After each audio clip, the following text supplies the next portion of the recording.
Capítulo 4. Um jeito fácil de se tornar bom de papo. Um tempo atrás, participei de uma mesa de bridge. Não jogo bridge e nessa reunião encontrei uma mulher que também não jogava. Ela sabia que no passado eu havia sido empresário de Lowell Thomas, antes de ele fazer carreira no rádio, e que eu tinha viajado muito pela Europa enquanto o ajudava a preparar as palestras que ele fazia. Ela disse: "Ah, Sr. Carnegie, quero que você me fale sobre todos os lugares maravilhosos que visitou e as coisas que viu."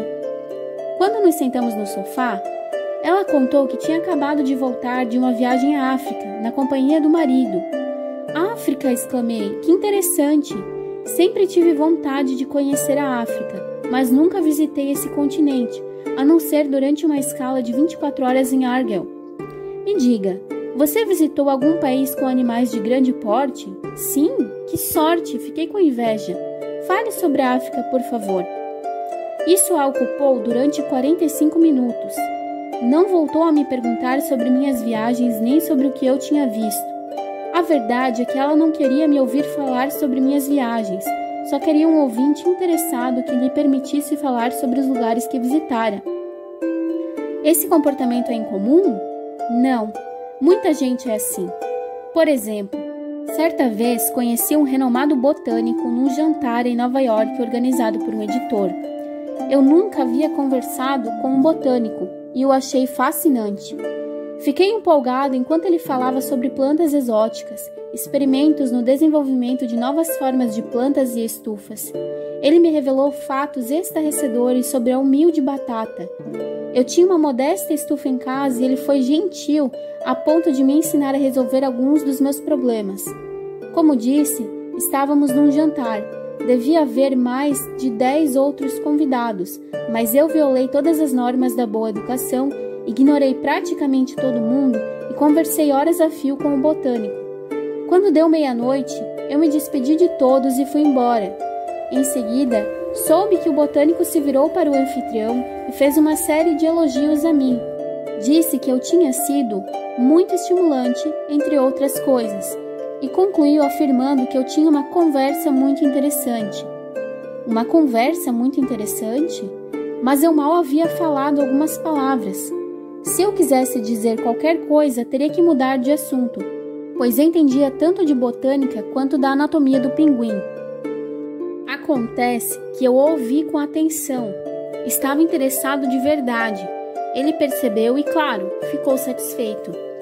Esse tipo de atenção é um dos maiores elogios que podemos fazer a alguém. Poucos seres humanos estão imunes à lisonja implícita na profunda atenção, escreveu Jack Woodford, autor de Strangers in Love, Desconhecidos Apaixonados. E nesse caso, eu fui além de oferecer minha profunda atenção. Fui caloroso ao demonstrar reconhecimento e pródigo nos elogios. Eu disse ao botânico que a conversa tinha sido muito interessante e realmente instrutiva, e era verdade. Disse que gostaria de ter os conhecimentos dele, e era verdade. Disse que adoraria passear pelo campo com ele, e fiz isso. Disse que adoraria voltar a conversar com ele, e isso aconteceu. E ele achou que eu era bom de papo, quando na verdade era apenas um bom ouvinte e o encorajei a falar. Qual é o segredo, o mistério de uma reunião de negócios bem-sucedida? De acordo com Charles W. Eliot, ex-presidente de Harvard, não há mistério para o contrato profissional bem-sucedido. É muito importante prestar atenção exclusivamente na pessoa que está falando. Não há nada tão lisonjeiro quanto isso. O próprio Eliot foi um grande mestre na arte de ouvir. Henry James, um dos primeiros grandes romancistas dos Estados Unidos, disse: "Para o Dr. Eliot, ouvir não era apenas fazer silêncio, mas uma atividade. Ele se sentava com a coluna bem ereta e as mãos no colo, e o único movimento que fazia era girar os polegares um contra o outro mais rápido ou mais devagar. Ele encarava o interlocutor e parecia ouvir também com os olhos, além dos ouvidos. O Dr. Eliot ouvia com a mente e refletia atentamente sobre o que você tinha a dizer. Ao fim da reunião, o interlocutor tinha a sensação de que o Dr. Eliot havia falado. Mas, claro, impossível. Não é preciso estudar 4 anos em Harvard para descobrir isso. No entanto, existem inúmeros donos de lojas de departamentos que alugam imóveis caros, conseguem economizar na hora de comprar os estoques, fazem vitrines lindas, gastam rios de dinheiro em publicidade, mas no fim contratam vendedores que não fazem a menor ideia de como ser bons ouvintes. Vendedores que interrompem, contradizem e praticamente expulsam os clientes da loja. Uma loja de departamentos em Chicago quase perdeu uma cliente fiel que gastava milhares de dólares por ano por causa de uma vendedora que não sabia ouvir. A senhora Henrietta Douglas, que fez meu curso em Chicago, tinha adquirido um casaco numa liquidação. Quando chegou em casa, reparou que o forro estava rasgado. Voltou no dia seguinte e pediu para fazer a troca. A vendedora nem quis ouvir sua reclamação. "Você comprou na liquidação", disse a mulher. Então apontou para um cartaz na parede e exclamou: "Leia, não aceitamos devoluções. Depois que a compra é feita, não fazemos as trocas. Conserte o forro por sua conta." "Mas a mercadoria estava danificada", queixou-se a freguesa antiga. "Não importa", interrompeu a vendedora. "Não é não." Henrietta Douglas estava prestes a ir embora indignada, jurando nunca mais voltar, quando foi cumprimentada pela gerente do departamento, que a conhecia de longa data. A compradora relatou o problema. A gerente ouviu com atenção a história inteira, examinou o casaco e por fim disse: "Realmente não aceitamos devoluções de peças de liquidação para evitar ficar com mercadorias da temporada anterior, mas isso não se aplica a artigos defeituosos. Vamos consertar ou substituir o forro ou, se preferir, devolvemos o dinheiro." Que diferença de tratamento! Se a gerente não tivesse aparecido e ouvido a consumidora, a loja poderia ter perdido para sempre uma cliente antiga. Aprender a escutar é ainda mais importante quando se trata da família, mas infelizmente parecemos mais propensos a escutar atentamente um desconhecido do que um familiar. Com que frequência você respondeu sem pensar a seu cônjuge ou filho, em vez de fazer um esforço genuíno para ouvir o que dizem? Num romance apaixonado, costumamos sentir que a pessoa amada nos entende como ninguém, e isso acontece porque, enlevada, ela nos dedica toda a sua atenção. Millie Esposito, de Croton-on-Hudson, Nova York, entende que para sua família é importantíssimo ser ouvido. Ela sempre fez questão de escutar atentamente tudo o que os filhos diziam. Certa noite estava sentada na cozinha com o filho Robert, conversando sobre algo em que o garoto vinha pensando, quando de repente ele soltou: "Mãe, eu sei que você me ama muito." A senhora Esposito ficou emocionada e disse: "Claro que amo muito. Você tinha dúvida?" "Não, mas sei que você me ama porque sempre que eu quero conversar, você para o que está fazendo e me escuta." Até aquelas pessoas agressivas ou que adoram criticar tudo amolecem e ficam mais tranquilas na presença de um ouvinte paciente e compreensivo, que permanece em silêncio enquanto ouve o reclamão furioso. Para ilustrar, a Companhia Telefônica de Nova York descobriu há alguns anos que precisaria lidar com um dos clientes mais agressivos que já haviam entrado em contato com a empresa. O sujeito telefonou para a central de atendimento e xingou para valer. Estava espumando de raiva. Ameaçou arrancar o telefone da parede, e tudo isso porque se recusava a pagar cobranças supostamente erradas. Ele escreveu cartas para os jornais reclamando da empresa. Deu entrada em inúmeras queixas junto à Comissão de Serviços Públicos. Abriu diversos processos contra a Telefônica. Por fim, a empresa decidiu marcar um encontro com o sujeito, enviando um de seus mais habilidosos solucionadores de problemas. O funcionário da empresa ouviu o cliente furioso e o deixou desabafar à vontade. Simplesmente ouviu, disse sim e solidarizou-se com seu sofrimento. Ele falou, espumando de raiva, por quase 3 horas e eu fiquei ouvindo, relembrou o solucionador de problemas ao relatar a experiência. Então voltei a procurá-lo e ouvi mais. Eu me encontrei com ele 4 vezes e antes do fim do 4º encontro, me afiliei à organização que ele estava fundando. Ele a batizou de Associação de Proteção aos Assinantes de Telefonia. Ainda pertenço a essa organização e, até onde eu sei, sou o único membro do mundo além dele, contou. Ouvi atentamente e me conduí por tudo o que ele mencionou nesses encontros. Nenhum representante da empresa tinha conversado assim com o sujeito e ele se tornou quase amistoso.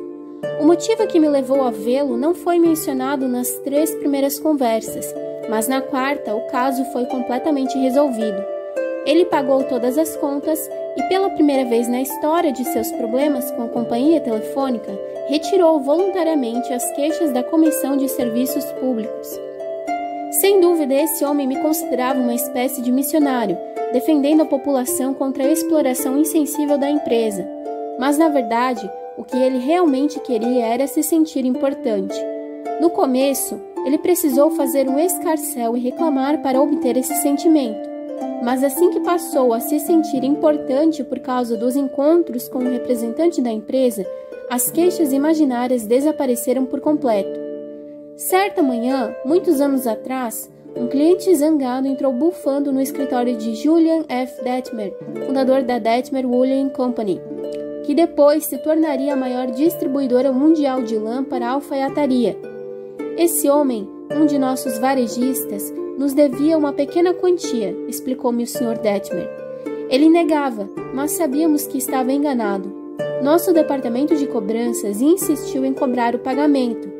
O problema foi que, após receber uma série de cartas do departamento, ele fez as malas, viajou para Chicago e apareceu na minha sala dizendo que não só me daria um calote, como nunca mais gastaria um centavo sequer em produtos da Detmer Woolen Company. Relembrando, Detmer fez uma breve pausa. Ouvi com paciência tudo o que ele tinha a dizer. Fiquei tentado a interrompê-lo, mas percebi que não seria uma boa estratégia. Quando ele finalmente se acalmou e começou a ficar receptivo, eu disse tranquilamente: quero agradecer-lhe por vir a Chicago me dizer tudo isso.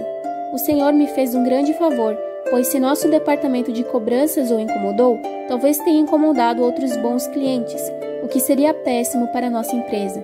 Acredite, minha ansiedade por ouvir o que o senhor tinha a dizer era muito maior do que a sua para me dizê-lo. Detmer sorriu ao relembrar a cena. Foi a última coisa que ele esperava ouvir. Acho que ficou um pouquinho decepcionado, pois havia viajado até Chicago para me dizer poucas e boas, mas lá estava eu, agradecendo em vez de retrucar. Garanti que eliminaríamos a cobrança dos livros e que ela seria esquecida, pois ele era um homem zeloso que cuidava de apenas uma conta, enquanto nossos contadores tinham de examinar milhares delas. Portanto, era mais provável que ele estivesse certo do que meus funcionários. Em seguida, contei a ele que compreendia exatamente como se sentia e que no lugar dele, sem dúvida, me sentiria da mesma forma. Por fim, como ele disse que deixaria de comprar conosco, recomendei alguns revendedores de lã. Detmer contou que no passado eles costumavam almoçar juntos quando o cliente vinha a Chicago, por isso o convidou para almoçar naquele dia. Ele aceitou com relutância, mas quando voltamos para o escritório, fez o maior pedido que já havia encomendado à minha empresa.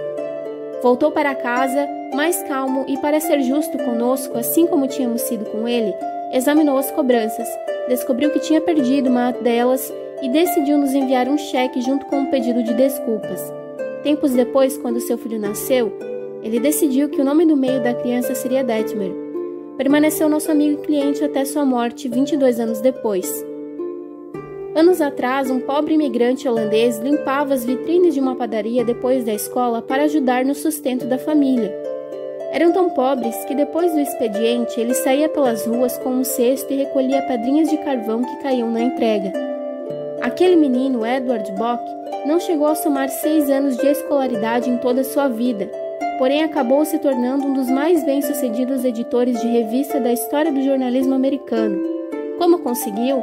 É uma longa história, mas é possível contar brevemente como ela começou. Bock empregou os princípios defendidos nesse capítulo.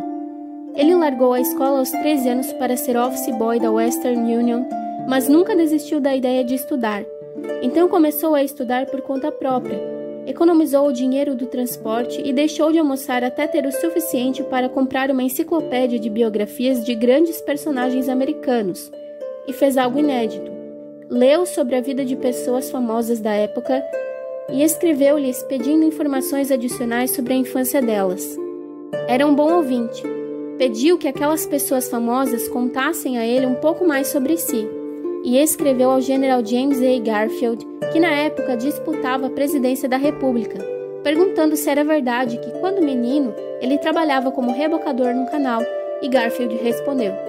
Escreveu para o General Grant com perguntas sobre determinada batalha e Grant desempenhou um mapa para Bob. Convidou o menino, então com 14 anos, para jantar e passou a noite conversando com ele. Em pouco tempo, o mensageiro da Western Union trocava correspondência com muitos outros nomes famosos do país: Ralph Waldo Emerson, o juiz Oliver Wendell Holmes, o poeta Henry Wadsworth Longfellow e a senhora Abraham Lincoln e a escritora Louisa May Alcott, entre outros. Ele não apenas se correspondia com esses notáveis, como assim que conseguiu tirar férias, visitou muitos deles na condição de hóspede muito bem-vindo em seus lares. A experiência criou nele uma confiança inestimável. Essas pessoas proporcionaram a ele uma visão e uma ambição que moldaram sua vida. E tudo isso só foi possível pela aplicação dos princípios que estamos discutindo neste capítulo. Isaac F. Marcusson, jornalista que entrevistou centenas de celebridades, declarou que muitas pessoas não conseguem causar boa impressão porque não escutam com atenção. Ficam tão preocupadas com o que vão dizer que não mantêm os ouvidos atentos. Pessoas muito importantes já me disseram que preferem os bons ouvintes aos bons falantes, mas a capacidade de ouvir parece mais rara do que qualquer outra virtude. Não só pessoas importantes anseiam por um bom ouvinte, as pessoas comuns também.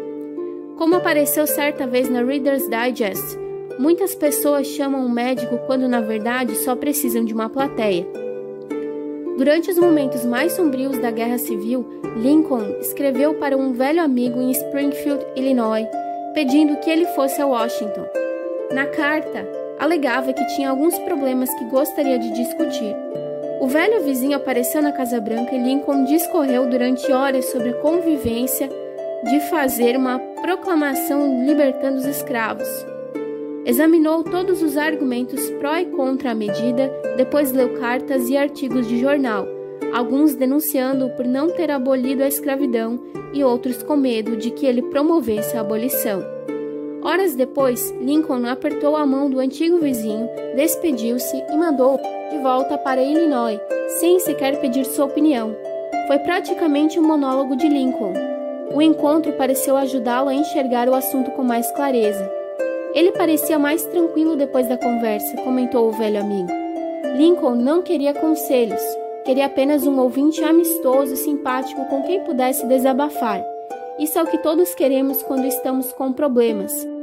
Muitas vezes, isso é tudo o que deseja um cliente irritado, um funcionário insatisfeito ou um amigo magoado. Um dos maiores ouvintes dos tempos modernos foi Sigmund Freud. Um homem que o conheceu descreveu seu modo de ouvir as pessoas. Foi algo tão marcante que nunca esquecerei. Ele tinha qualidades que nunca encontrei em nenhum outro homem. Eu jamais havia visto uma atenção tão concentrada. Não tinha essa coisa do olhar agudo que penetra a alma. O olhar dele era suave e acolhedor. Ele falava baixo e com calma. Pouco gesticulava, mas a atenção que me deu, a forma como parecia absorver minhas palavras mesmo quando eu não me expressava bem, era extraordinária. Você não faz ideia do que significa ser ouvido dessa forma. Se quiser saber como fazer as pessoas se afastarem de você, rirem pelas suas costas ou demonstrarem desprezo, aqui está a receita. Nunca ouça ninguém por muito tempo. Fale de si mesmo sem parar. Se tiver uma ideia enquanto o outro estiver falando, não espere terminar a frase. Interrompa sem medo. Você conhece pessoas assim? Eu conheço, infelizmente, e o mais espantoso é que algumas delas são nomes que você reconheceria. Chatos, é isso que são. Chatos com o ego inflado e a sensação de que são importantes. São pessoas que só falam de si mesmas, que só pensam em si mesmas. As pessoas que só pensam em si são irremediavelmente mal educadas, disse o Sr. Nicholas Murray Butler, presidente da Universidade de Columbia por muitos anos. Por mais instruídas que sejam, elas não têm educação.